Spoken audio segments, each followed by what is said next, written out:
नमस्कार दोस्तों, मैं हूं एडवोकेट अमित कबीर। आपका एक बार फिर से हमारे यूट्यूब चैनल आर्टिकल 32 में वेलकम है।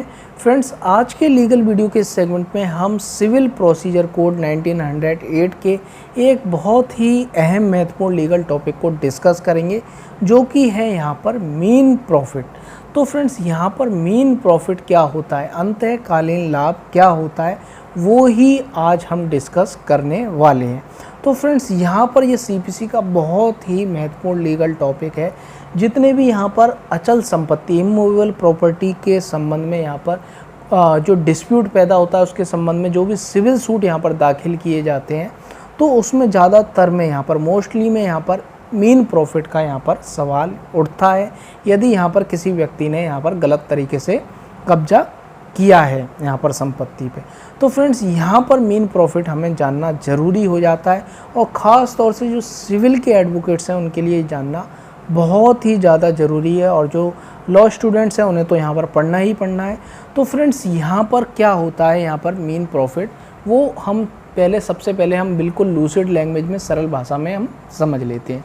तो फ्रेंड्स, समझिए कि आपने यहाँ पर आपका एक मकान था, आपने उसे किराए पे यहाँ पर उठाया। किराए पर आपने उठाया यहाँ पर 11 महीने के लिए, और 11 महीने यहाँ पर पूरे हो गए। आपने 1 महीने का उसे नोटिस भी दे दिया कि मैं किराएदारी खाली कराना चाहता हूँ, और आप यहाँ पर 1 महीने के अंदर यहाँ पर किराएदारी खाली कर दें, तो भी वो व्यक्ति यहाँ पर किराएदारी खाली नहीं करता है। तो फ्रेंड्स, ऐसी परिस्थिति में आप क्या करेंगे? तो आपको ऐसी परिस्थिति में कोर्ट की शरण में जाना पड़ता है, और कोर्ट की शरण में आप जाएंगे और कहेंगे कि मैंने यहाँ पर जो भी फॉर्मेलिटी थी लीगल नोटिस भेजने की, और यहाँ पर हमारा एग्रीमेंट 11 महीने का हुआ था, और 11 महीने कंप्लीट होने के बाद मैंने लीगल नोटिस भेजा, फिर भी ये मकान मेरा खाली नहीं कर रहा है, और उस पर गलत तरीके से यहाँ पर काबिज है, पजेसन यहाँ पर रॉन्गफुल यहाँ पर काबिज है उसका। तो ऐसी परिस्थिति में मुझे यहाँ पर पजेसन तो दिलाया ही जाए, और साथ में क्या दिलाया जाए? Mean profit. तो यहाँ पर मीन प्रॉफिट का मतलब है कि यहाँ पर व्यक्ति ने गलत तरीके से यहाँ पर किसी दूसरे की संपत्ति पर, यहाँ पर अचल संपत्ति पर कब्जा करके जो लाभ अर्जित किया है, तो यहाँ पर उसने क्या लाभ अर्जित किया है? यहाँ पर वो यहाँ पर रह रहा है, गलत तरीके से रह रहा है, ये उसका लाभ है। जो उसने गलत तरीके से यहाँ पर लाभ अर्जित किया है, वो ही यहाँ पर मीन प्रॉफिट होता है। तो फ्रेंड्स, यहाँ पर क्या कहा गया है मीन प्रॉफिट के संबंध में, हम वो देख लेते हैं थोड़ा सा। तो यहाँ पर कहा गया है कि द मीन profit are thus a compensation paid to the real owner. तो यहाँ पर इसे हम ऐसा कंपनसेशन कह सकते हैं कि इमूवेबल प्रॉपर्टी पर, यहाँ पर आपकी इमूवेबल प्रॉपर्टी पर यहाँ पर किसी व्यक्ति ने गलत तरीके से कब्जा कर लिया है, उसके संबंध में यहाँ पर आपको कंपनसेशन दिलाया जाए। तो फ्रेंड्स, ये यहाँ पर एज अ कंपनसेशन है इमूवेबल प्रॉपर्टी पर गलत तरीके से कब्जा करने के संबंध में। तो फ्रेंड्स, ये है मीन प्रॉफिट। आप समझ ही गए होंगे। हमने यहाँ पर जो उदाहरण लिया वो टेनेंसी का लिया, लेकिन टेनेंसी के संबंध में ही नहीं, यहाँ पर लीज़ के संबंध में, यहाँ पर मॉर्गेज प्रॉपर्टी के संबंध में, यहाँ पर मॉर्गेज प्रॉपर्टी के संबंध में, या आपके खेतों के संबंध में, खाली प्लॉट पड़ा है उसके संबंध में, यहाँ पर यदि कोई व्यक्ति यहाँ पर गलत तरीके से कब्जा करता है, तो यहाँ पर वो गलत तरीके से उसका लाभ यहाँ पर लेता है, इसलिए वो मीन प्रॉफिट के लिए लायबल होगा। आपको मीन प्रॉफिट का कंपनसेशन, मीन प्रॉफिट के आधार पर कंपनसेशन देने के लिए यहाँ पर लायबल होगा।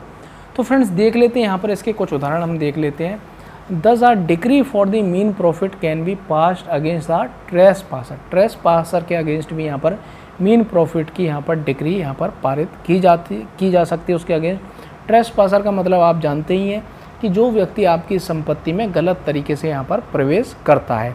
और अगेंस्ट अ पर्सन अगेंस्ट हुम अ decree for the possession is passed. तो यहाँ पर एक व्यक्ति ने यहाँ पर सिविल सूट दाखिल किया कि यहाँ पर मेरी प्रॉपर्टी पे एक व्यक्ति ने गलत तरीके से कब्जा कर लिया है, वहाँ वो रह रहा है गलत तरीके से, उसको यहाँ पर डिस्पजेस किया जाए।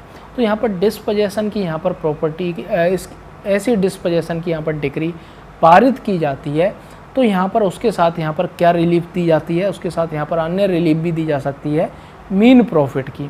तो यहाँ पर जो सूट जिसने दाखिल किया है वो यहाँ पर उसी रिलीफ में क्लेम कर सकता है मीन प्रॉफिट के लिए, या फिर वो अन्य क्लेम जो करता है कि अन्य कोई रिलीफ मुझे दिलाई जाए, तो कोर्ट की डिस्क्रेशन पावर है कि वो खुद ही यहाँ पर मीन प्रॉफिट यहाँ पर दिलाए। तो यहाँ पर ये इसके आधार पर दिलाया जा सकता है। और against a mortgagor in possession of mortgage property after a decree for closure has been passed against him. तो यहाँ पर जो मॉर्गेजर है, मतलब जिसने अपनी संपत्ति यहाँ पर मॉर्गेज के तौर पर यहाँ पर रखी, बंधक के तौर पर यहाँ पर रखी, यहाँ पर कुछ धन लेने के लिए यहाँ पर रखी अपनी अचल संपत्ति, तो फ्रेंड्स यहाँ पर ऐसी परिस्थिति में यहाँ पर उसने रुपया नहीं लौटाया, कोर्ट के द्वारा जो दूसरी पार्टी थी जिसको यहाँ पर मॉर्गेज प्रॉपर्टी रखी गई थी, जिससे धन उधार लिया गया था, वो यहाँ पर कोर्ट में जाता है और वो कहता है कि ये मेरा धन उधार नहीं दे रहा है, जो उसने धन उधार लिया था मॉर्गेज प्रॉपर्टी के आधार पर वो नहीं दे रहा है। तो ऐसी स्थिति में कोर्ट क्या करती है, फॉर क्लोजर की यहाँ पर डिक्री पारित करती है। तो यहाँ पर यदि उसकी यहाँ पर प्रॉपर्टी थी लेकिन फॉर क्लोजर हो गई, अब उसका यहाँ पर राइट नहीं रहा पोजेसन का, ओनरशिप का, तो ऐसी परिस्थिति में यदि वो मॉर्गेजर जिसकी यहाँ पर प्रॉपर्टी थी वो भी यहाँ पर उस पर यहाँ पर कब्जा करता है, उस पर रहता है, तो भी उसके अगेंस्ट यहाँ पर मीन प्रॉफिट की यहाँ पर डिक्री पारित की जा सकती है। तो फ्रेंड्स यहाँ पर की जा सकती है। और यहाँ पर क्या बताया गया है, against A mortgagee in possession of the property even after a decree for redemption is passed. तो दोस्तों यहाँ पर मॉर्गेजी जिसने यहाँ पर जो मॉर्गेज प्रॉपर्टी थी अपने कब्जे में ली और यहाँ पर धन उधार दिया, अचल संपत्ति अपने कब्जे में ली, जो मॉर्गेजी था, तो मॉर्गेजी का ये कर्तव्य है यहाँ पर ये कि वो ये जब उसे यहाँ पर जो धन, जिस धन के संबंध में जो धन उसने उधार दिया था, यदि उसे धन वापस मिल जाता है तो वो मॉर्गेज संपत्ति को छोड़ दे, बंधक को यहाँ पर रिडेम्पशन कर दे, मुक्त कर दे।